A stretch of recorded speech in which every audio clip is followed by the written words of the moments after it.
Pengadilan Negeri Jakarta Barat, Rabu sore kembali menggelar persidangan perkara ITE, meme stupa Candi Borobudur dengan terdakwa Roy Suryo. Dalam persidangan yang beragendakan pembacaan vonis dari majelis hakim ini, terdakwa Roy Suryo tidak dihadirkan langsung, melainkan mengikuti jalannya persidangan via daring atau online. Dalam amar keputusannya, dengan berbagai aspek pertimbangan, baik yang meringankan maupun memberatkan, Majelis Hakim Pengadilan Negeri Jakarta Barat yang diketuai Hakim Martin Ginting SH memutuskan bahwa terdakwa Roy Suryo terbukti secara sah dan meyakinkan bersalah melanggar tindak pidana ITE atas perkara meme stupa Candi Borobudur karena dengan sengaja menyebarkan informasi yang menimbulkan kegaduhan, permusuhan dan kebencian yang berpotensi menciptakan konflik antara ras, suku, agama, dan golongan. Terlebih terdakwa merupakan tokoh yang sebelumnya pernah menjabat Menteri Pemuda dan Olahraga dan pernah menjadi anggota DPR RI yang terlibat langsung dalam perumusan UITE yang seharusnya menjadi teladan bagi masyarakat agar bijak dalam bermedsos. Untuk itu majelis hakim menjatuhkan vonis terhadap terdakwa dengan hukuman 9 bulan penjara dengan dikurangi masa hukuman yang telah berjalan. Vonis ini lebih ringan dari tuntutan jaksa yang sebelumnya menuntut terdakwa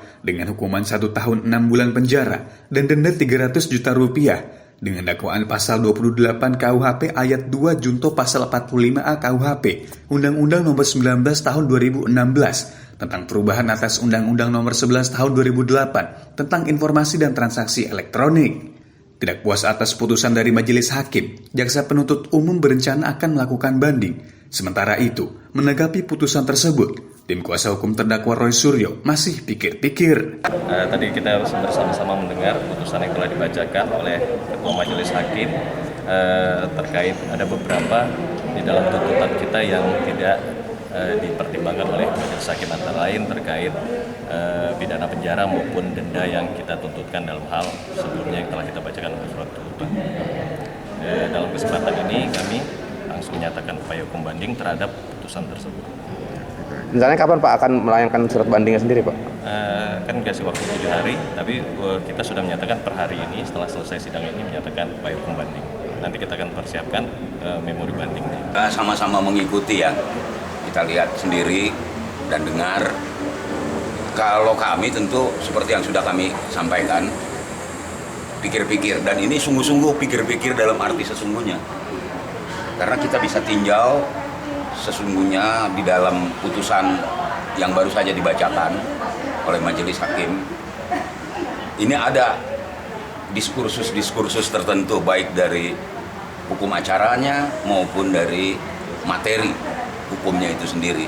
Dan ini tentunya sangat menarik bagi siapa aja praktisi penggiat di ranah hukum, apalagi kita hidup di era yang melekat dengan produk-produk teknologi made in Amerika, namun kan kita menafsir-nafsirkan produk orang kan gitu, entah itu unggah, nyebar dan lain sebagainya kan, padahal produknya sendiri udah punya definisi. Nah kita bikin definisi lagi atas nama kedaulatan mungkin, kira-kira itu.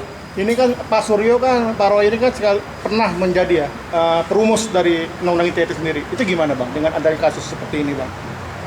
Ya, kita di sini diskursusnya kalau saya teruskan, ini tuh proses hukum pidana atau proses pemidanaan. Ini diskursus yang kami perlu pikir-pikir mendalam. Ini aroma yang lebih kental, ini aroma yang kita hadapi ini adalah proses hukum pidana atau proses pemidanaan. Semoga ini bukan proses pemidanaan. Semoga ini adalah proses hukum pidana. Selanjutnya pasca diputus, Majelis Hakim Pengadilan Negeri Jakarta Barat akan memberikan waktu selama 3 hari kepada jaksa dan kuasa hukum untuk mengambil langkah hukum lanjutan sebelum vonis resmi ditetapkan. Dari Jakarta, tim liputan melaporkan untuk Simpo TV.